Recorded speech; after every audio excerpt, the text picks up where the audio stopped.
de Dieu, mais ta décision personnelle. Personne ne peut te donner un bon conseil qui est la parole de Dieu ou toi-même. Dieu va te rendre grand, hein?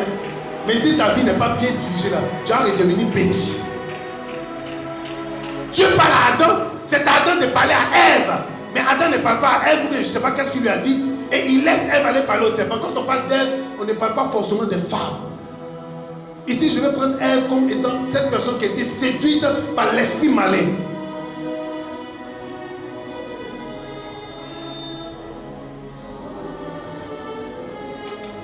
La Bible dit que le serpent est le plus rusé des animaux des champs. Quand quelqu'un n'a pas ta nature, il fait quoi avec toi? Quand quelqu'un n'a pas ta pensée, il fait quoi avec toi? Quand quelqu'un n'a pas ta vision, il fait quoi avec toi? Quand quelqu'un ne marche pas comme tu veux, il fait quoi avec toi? Quand quelqu'un te dénature, quelqu'un t'insulte, quelqu'un te méprise, quelqu'un pose des actions contre ta vie, il fait quoi avec toi? Ta vie a besoin d'encouragement. Ta vie a besoin d'élévation.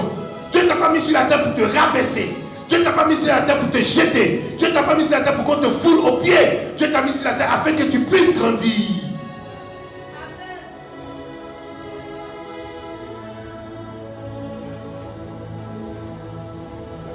Quand tu es convaincu de quelque chose, qu'on peut te convaincre encore. L'Éternel Dieu vous a réellement dit de ne pas manger. Il veut convaincre encore Ève. Quand tu es convaincu de quelque chose, qui t'a envoyé ici? Si c'est l'Esprit de Dieu qui t'a envoyé pour que tu es convaincu là, qui va te convaincre encore pour que tu restes? L'Esprit de Dieu t'a déjà convaincu.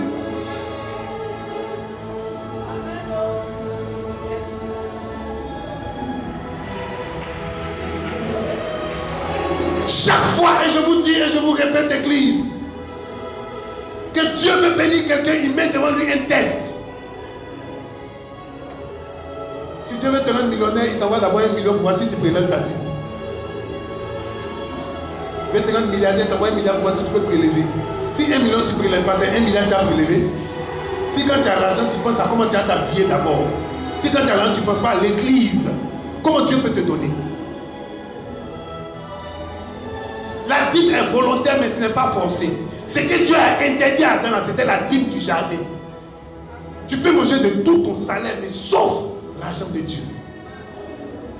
Il y a des choses qui sont intouchables, mais qui nous appartiennent. Quand nous touchons à ces choses, nous sommes dénaturés. Et elle va parler avec le serpent. Et une sentence va arriver. Quand Dieu va arriver, Dieu va dire: Adam, où es-tu? Mais la question que je vous pose, Dieu ne sait pas où Adam était. Je n'ai pas compris, Église. Église, je ne t'ai pas entendu. Mais presque il appelle. Dieu sait tout. Il sait ce que tu as devenu demain. Même tes prières, tu as de faire avant de parler, là, il sait ce que tu as lui dit. Il connaît ton cœur, il connaît mon cœur. Il sait qu'il aime réellement. Tu peux être pasteur et bien fidèle vers Dieu que toi. Parce que si tu es pasteur, l'argent de Dieu, tu peux faire n'importe quoi. Tu ne mises pas dans la maison de Dieu. Mais au dernier jour, la seule fidèle, Dieu va prendre, mais tu es étonné. Dieu sait tout. Il regarde Adam, il sait où Adam est, et puis il dit: Adam, où tu es? Pourquoi? Parce que Dieu a besoin de la vérité de l'homme. Quelqu'un qui est faux, c'est quelqu'un qui n'avance pas dans la vie. Quelqu'un qui est foncièrement faux. Vous marchez avec des gens qui ne sont pas vrais avec vous. Ma prière, c'est que Dieu ouvre vos yeux à partir de ce culte. Au nom de Jésus-Christ. Écoutez, nous sommes des milliards dans ce monde. Des gens prennent des avions pour venir. Si tu n'as pas quelqu'un ici, tu n'es pas obligé d'être ami avec quelqu'un, mais tu peux être camarade avec quelqu'un. Parce que l'amitié, c'est partager l'âme. Tu ne peux pas être avec quelqu'un, la personne qui ne te comprend pas, la personne qui ne te connaît pas, quelqu'un qui est fort avec toi. Le serpent était dans le jardin, mais le serpent était la fausseté de ce couple.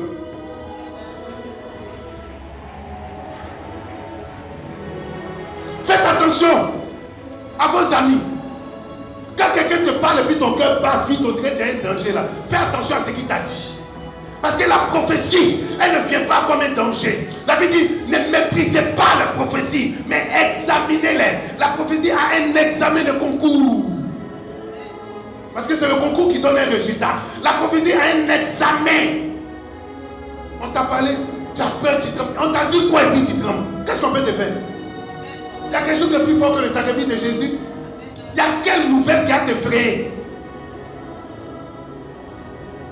Si quelque chose ne te plaît pas, il faut retourner ça à l'envoyeur. Quand quelqu'un te parle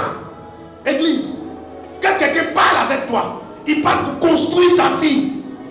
Quelqu'un ne te parle pas pour détruire ta vie. Quelqu'un n'est pas ton collaborateur, ta collaboratrice, ton collègue pour détruire ta vie. Quelqu'un n'est pas ton ami pour détruire ta vie. Dans le jardin, il y a une chose qu'on ne doit pas toucher. C'est ce que Dieu nous a défendu. Et dans le jardin, il y a une chose qu'on ne doit pas approcher. C'est celui qui n'a pas notre nature.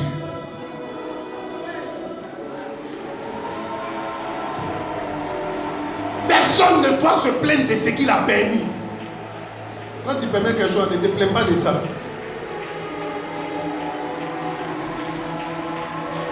Et Dieu m'a donné la sentence. Dieu dit, écoutez-moi ici, c'est ici que ça se passe. Adam, où tu es? Il dit, je t'ai vu et puis je me suis caché. J'ai entendu ta voix et je me suis caché. Dieu dit, mais tu te caches pourquoi? Il dit, je me cache parce que je suis nu. Dieu lui dit, Dieu va étape par étape jusqu'à ce qu'il se réponde. Mais qui t'a dit que tu es nu? Est-ce que Dieu ne savait pas qu'Adam était nu? La Bible dit, Dieu fit Adam à son image selon sa ressemblance. Dieu fit l'homme et la femme. La Bible dit, tous les deux étaient nus, mais n'en avaient point honte. Quand quelque chose fait honte, il ne faut pas faire. Parce que quand on va révéler ce que tu as fait dans le secret, tu auras honte. Donc pour ne pas qu'on dise que tu es honte, ne le fais pas. Parce qu'il n'y a rien de caché qui ne soit à la lumière. Nous là, on nous a pris comme les faux. Donc, quand tu dis il est vrai, les gens cherchent à voir si c'est vrai. Marc Aurèle nous a déjà jugés. C'est l'église des jugés et des rejetés. Donc, qu'est-ce que les gens peuvent dire sur nous qui va étonner quelqu'un? Au contraire, c'est ce que les gens vont voir là qui va les étonner. Il dit, qui t'a appris que tu es nu? As-tu mangé du fruit que je t'ai défendu? As-tu mangé de l'arbre